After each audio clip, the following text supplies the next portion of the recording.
Hello students, कैसे हैं आप सब। उम्मीद है आप सब अच्छे होंगे। आईसीटी वर्चुअल क्लासरूम में आप सबका स्वागत है। मैं विकास। बच्चों, क्लास 7th का मैथ्स हम करेंगे। चैप्टर है घातांक और घात, यानी पावर, एक्सपोनेंट्स एंड पावर्स।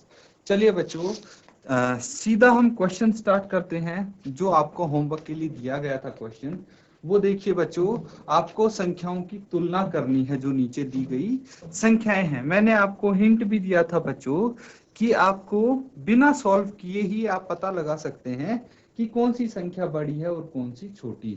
उम्मीद है बच्चों आपने कोशिश जरूर की होगी इसको हल करने की।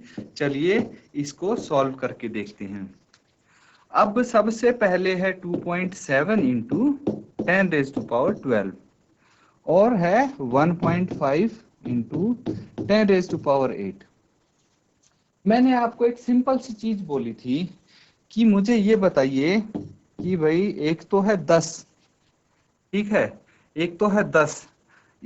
इसको हम क्या लिख सकते हैं? 10⁻1, 10 के ऊपर घात 1 लिख सकते हैं इसको। अगर आपके पास है 10,000, इसको क्या लिख सकते हैं? कितनी जीरो है? जीरो गिन लीजिए, 1 2 3 4 जीरो है, मतलब 10 के ऊपर घात 4। क्लियर है? तो ये इस तरह से हम इसको मेंशन कर सकते हैं। अब मुझे बताइए कि भाई 10 बड़ा है या 10 के ऊपर घात 4? 10 के ऊपर घात 1 बड़ा है या 10 के ऊपर घात 4? भाई जितनी घात ज्यादा होंगी उतनी ही संख्या बड़ी होगी। अब एक चीज और बताइए मुझे, 4 तो बहुत अंतर हो गया इसमें। एक है 10 के ऊपर घात 1, एक है 10 के ऊपर घात 2। इन दोनों में से कौन सी संख्या बड़ी है? चलिए इसको देखते हैं। 10 के ऊपर घात 1 मतलब हो गया 10, ये हो गया 100। अब 10 बड़ा है या 100? 10 बड़ा है। अब सोचिए कि मैं इन दोनों को मल्टीप्लाई कर देता हूं। 10 के ऊपर घात 1 जो है उसको करता हूं 9 से मल्टीप्लाई। कितने से? 9 से गुना। तो 9 इंटू 10 के ऊपर घात 1 हो गया। और दूसरे को करता हूं मैं सिर्फ 2 से ही गुना, 2 इंटू 10 के ऊपर घात 2। अब बताइए कि कौन सी संख्या बड़ी है। यहां तो मैंने 9 से मल्टीप्लाई कर दिया और यहां सिर्फ 2 से किया है, लेकिन फिर भी जिसकी जीरो ज्यादा है वो बड़ा होगा। ठीक है, तो यहां पे हम देखेंगे कि ये तो 90 ही आया, जबकि ये आ गया 200। क्लियर है? तो ये बड़ा ही रहेगा। अगर हम 1 से भी मल्टीप्लाई करते तब भी 90 से बड़ा ही रहता है ये।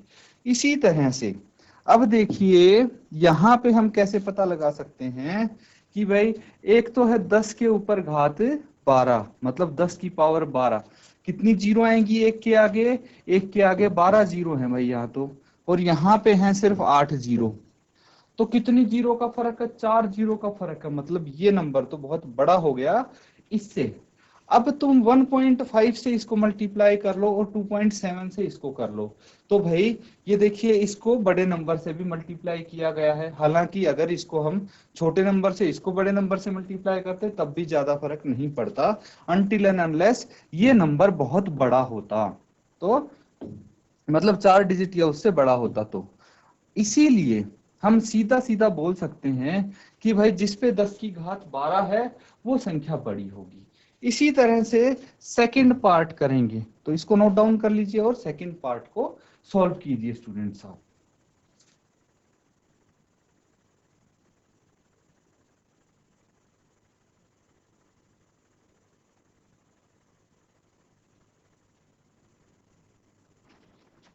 तो देखिए स्टूडेंट्स, यहाँ पे अगर सेकंड पार्ट की बात करें हम, सेकंड पार्ट में क्या आपको दिया है? 4 इंटू 10 की घात 14 और 3 इंटू 10 की घात 17। अब 10 की घात 14 में एक के आगे 14 जीरो और 17 में 17 जीरो। तो जिसके आगे 17 जीरो होंगी वो ऑब्वियसली बड़ा होगा। अब इसको 3 से मल्टीप्लाई किया है, इसको 4 से, तो एक ही अंक वाली संख्या से मल्टीप्लाई किया गया है। तो इसीलिए देखिए जीरो इसमें बहुत ज्यादा है, इसीलिए 10 की पावर 17 वाली संख्या बड़ी होगी। इजीली आप बता सकते हैं। अब बच्चों कुछ हम करेंगे इसके रूल्स। ठीक है, एक्सपोनेंट्स के रूल करेंगे बच्चों, घातांकों के नियम, या फिर आप बोल सकते हैं लॉज। तो जो पहला रूल, पहला नियम यहाँ पे आता है वो है एक ही आधार वाली या फिर एक ही आधार वाली घातों का गुणन। तो सबसे पहले हम एक ही आधार वाली घातों का गुणन करके देखते हैं, multiplication of exponents of same powers. ठीक है, तो कैसे करेंगे इसमें हम देखिए, एक मैं बेसिक चीज आपको बताता हूं यहाँ पे, सिंपल सी चीज, कि अगर आपके पास देखिए आधार सेम होना चाहिए ना, तो a के ऊपर पावर है m, a के ऊपर पावर m, a की घात m है, इनटू यहाँ पे भी a होना चाहिए, तभी तो इनके बेस सेम होंगे। a के ऊपर घात n है। अब मुझे बताइए कि इनके आधार सेम है लेकिन घात अलग अलग हैं, एक के ऊपर घात m है, एक के ऊपर घात n है। तो इसको पता है हम क्या लिख सकते हैं स्टूडेंट्स, अब बेस एक है तो हम बेस को एक ही लिख देंगे, लेकिन जो इनकी घात है वो हो जाएंगी ऐड, m प्लस n, ये हो जाएगा m प्लस n। एग्जाम्पल है, जैसे अगर 2 के ऊपर घात है 5 इंटू 2 की घात 4 है, तो घात अलग अलग है, आधार सेम है, तो क्या आंसर आ जाएगा इसका, 2 के ऊपर घात 5 प्लस 4, और ये हो जाएगा 2 के ऊपर घात 9। इस तरह से इसको हम कर सकते हैं स्टूडेंट्स।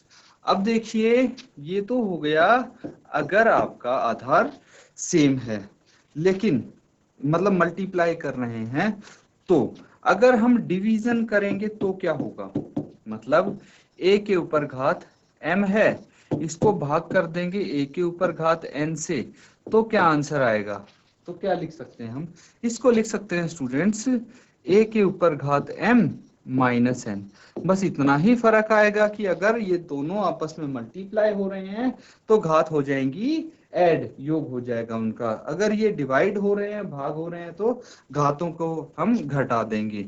अब देखिए कि अगर 2 के ऊपर घात 5 है डिवाइडेड बाय 2 के ऊपर घात 4 है, तो क्या करेंगे हम, 2 की पावर 5 माइनस 4, और माइनस करके कितना आया, 2 के ऊपर घात 1, यानी 2 ही आंसर आएगा। तो इस तरह से इनको आप सॉल्व कर सकते हैं स्टूडेंट्स, नोट डाउन कर लीजिए, ये हमने किया है एक ही आधार वाली घातों का गुणन।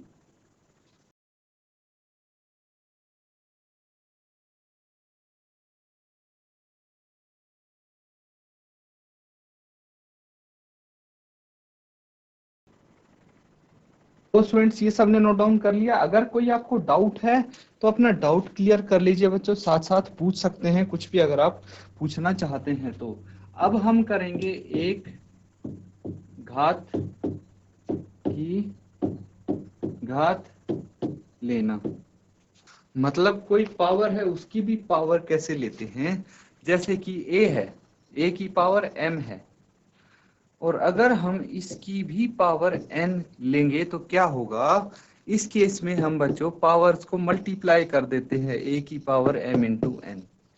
इसको सिंपल वर्ड्स में, सिंपल चीजों में समझें तो, जैसे 2 है, 2 के ऊपर घात है 3 और 3 के ऊपर घात है 4, तो क्या कर देंगे, 2 के ऊपर घात 3 इंटू 4 इसको लिख सकते हैं, और 2 के ऊपर घात 12 आ जाएगा। इस तरह से कर सकते हैं अगर घात के ऊपर घात लेनी पड़े तो। अब देखिए नेक्स्ट हम करते हैं इफ पावर्स आर सेम, अगर घातांक सेम हो तो क्या करेंगे, अगर घातांक समान हो, तो देखिए बच्चों जैसे घातांक समान होंगे तो a के ऊपर घात m इंटू बी के ऊपर घात m, इसको लिख सकते हैं a इंटू बी इसके पूरे के ऊपर घात m, और इसको भी लिख सकते हैं ए बी के ऊपर घात m। क्लियर है, इस तरह कर सकते हैं स्टूडेंट्स इसको, जैसे 2 के ऊपर घात 3 इंटू 3 के ऊपर घात 3, 3 के ऊपर घात 3 है, तो यहाँ पे देखिए हमारे बेस अलग अलग हैं लेकिन घातांक सेम है, तो 2 इंटू 3 के ऊपर घात 3 लिख सकते हैं, और ये हो गया 6 के ऊपर घात 3। इस तरह से कर सकते हैं इसको, नोट डाउन कर लीजिए बच्चों।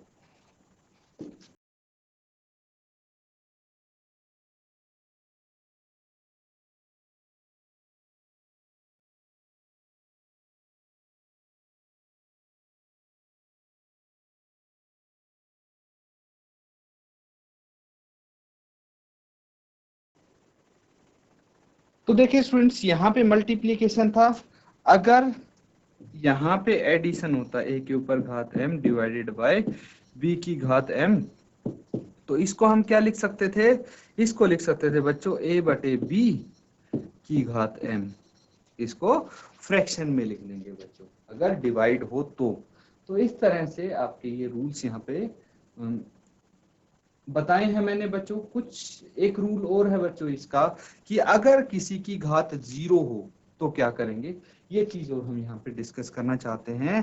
तो देखिए, अगर घात 0 मिले आपको, घात 0 हो तो जैसे a के ऊपर घात 0 है, इसका आंसर 1 आएगा। किसी की भी घात 0 होगी, आंसर 1 आएगा। जैसे 3 है, 3 के ऊपर घात 0, आंसर 1। 4 के ऊपर घात 0, आंसर 1। 5 के ऊपर घात 0, आंसर 1। कोई भी नंबर हो उसके ऊपर घात अगर 0 है तो आंसर 1 आएगा। तो इसको नोट डाउन कर लीजिए स्टूडेंट्स, इसके बाद हम क्वेश्चंस करेंगे इन पे आधारित।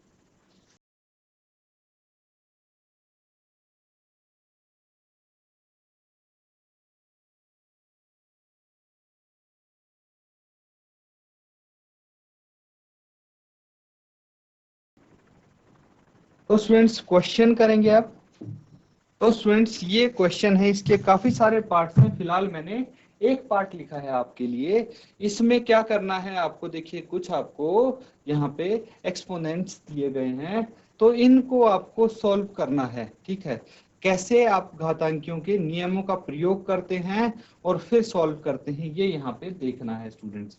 तो नियम अभी आपने पढ़े थे, घातांकियों के नियम, तो उन्हीं नियम का इस्तेमाल करते हुए इन क्वेश्चन को अब सॉल्व करेंगे बच्चों।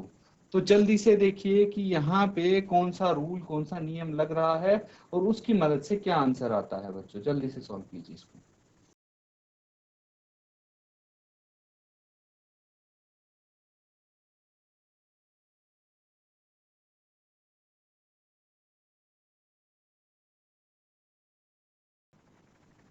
तो स्टूडेंट्स कुछ आंसर आया होगा आपका, अपना आंसर बता सकते हैं स्टूडेंट्स, आप चैट के माध्यम से अपना आंसर सेंड कर दीजिए।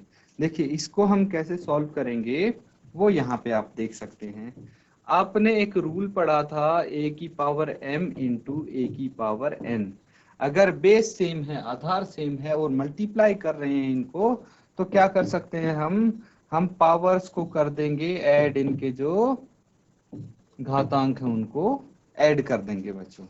तो ऐड कर देंगे, इसका मतलब क्या हुआ कि भाई 3 के ऊपर घात 2 है, इसको हम ऐड कर देंगे किसके साथ, 3 के ऊपर घात 4 जो है, तो 4 से ऐड कर देंगे इंटू 3 के ऊपर घात 8 एज इट इज रहेगा। अब क्या करना है, 3 के ऊपर घात 4 प्लस 2 6 है, इंटू 3 के ऊपर घात 8 है, इनको भी ऐड कर देंगे। 3 के ऊपर घात 6 प्लस 8 कितना आ जाएगा, 3 के ऊपर घात 14। ये आंसर हो जाएगा स्टूडेंट्स आपका। इस तरह से बाकी के क्वेश्चंस भी कर सकते हैं आप। जैसे एक और क्वेश्चन यहाँ पे हम करेंगे, 6 के ऊपर घात 15, इस बारी हम भाग कर रहे हैं, तो इसका आंसर बताना है स्टूडेंट्स आपने, क्या आएगा इसका आंसर।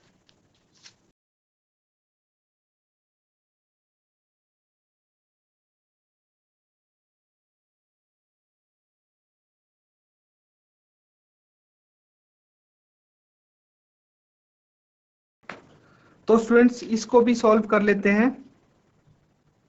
ये पार्ट कैसे होगा, a के ऊपर power m divided by a की पावर n। इसको हम क्या कर सकते हैं, मैंने बताया था अगर भाग करेंगे तो हम इसकी पावर को माइनस कर देंगे, अगर ये भाग होंगे तो। इसी तरह 6 के ऊपर घात 15 है, माइनस कर देंगे इसमें से 5, कितना आ जाएगा, ये आ जाएगा बच्चों 6 के ऊपर घात, यहाँ पे 5 नहीं 10 होगा, तो 6 के ऊपर घात 5 इसका आंसर हो जाएगा स्टूडेंट्स। क्लियर है। तो इस तरह से काफी सारे क्वेश्चंस हैं जो हम यहाँ पे कर सकते हैं। अब देखिए बाकी के जो क्वेश्चंस हैं वो मैं सारे यहाँ पे लिख देता हूँ ताकि आप उनको सॉल्व कर पाएं। तो देखिए यहाँ पे मैंने आपके लिए 4 क्वेश्चंस लिख दिए हैं, 4 पार्ट इसके लिखे हैं। तो यही कुछ रूल्स यूज करके जो आपने सीखे हैं, इन्हीं का यूज करके सॉल्व होंगे। जल्दी से सॉल्व कीजिए इनको और आंसर बताएंगे स्टूडेंट्स कि क्या आंसर आता है आपका।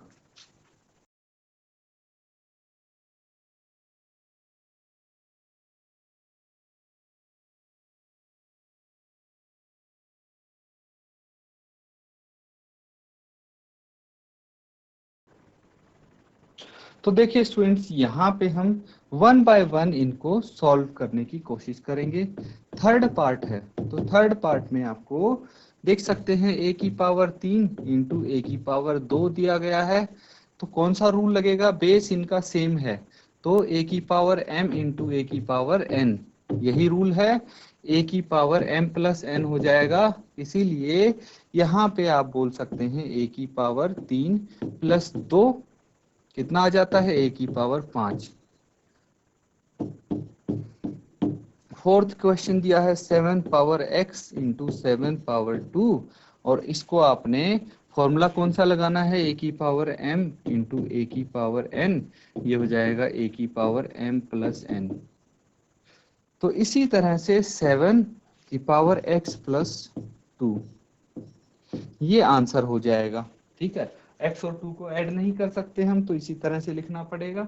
तो इस तरह से थर्ड और फोर्थ पार्ट आप यहाँ पे सॉल्व कर सकते हैं बच्चों। अब देखिए अगले पार्ट्स हम करेंगे, जल्दी से नोट डाउन कीजिए इसको।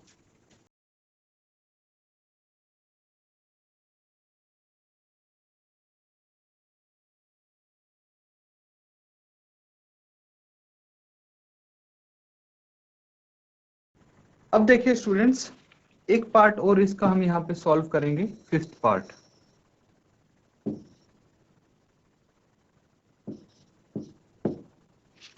पांच के ऊपर घात 2 के ऊपर घात 3 डिवाइडेड बाय 5 की घात 3। अब यहाँ पे आपको पता है कि अगर पावर की पावर हम लेंगे तो क्या कर सकते हैं उसको, भाई a की power m into N, multiply कर देंगे इनको। जैसे 5 है, 5 की पावर 2 इंटू 3 हम कर सकते हैं डिवाइडेड बाय 5 की पावर 3। क्या आ जाएगा स्टूडेंट्स, ये आ जाएगा 5 की पावर 2 इंटू 3 6 डिवाइडेड बाय 5 की पावर 3। अब हमारे पास बेस सेम है, तो a की power m divided by a की पावर n आप कर सकते हैं, ये कर सकते हैं। अब यहाँ पे हमें क्या करना है स्टूडेंट्स, 5 की पावर 6 माइनस 5 की पावर 3 है, माइनस 5 की पावर 6, तो 6 माइनस 3 हम कर देंगे, 5 की पावर 3 आ जाएगी स्टूडेंट्स। ठीक है, तो इसको नोट डाउन कर लीजिए। और जो ये लास्ट वाला पार्ट है, ये आप होमवर्क में करेंगे स्टूडेंट्स। ठीक है, तो ये सभी आप जो यहाँ पे लिखा हुआ है इसको अच्छे से नोट डाउन करेंगे स्टूडेंट्स, और आज का सेशन हम यहीं पे एंड करेंगे। Thank you and have a nice day.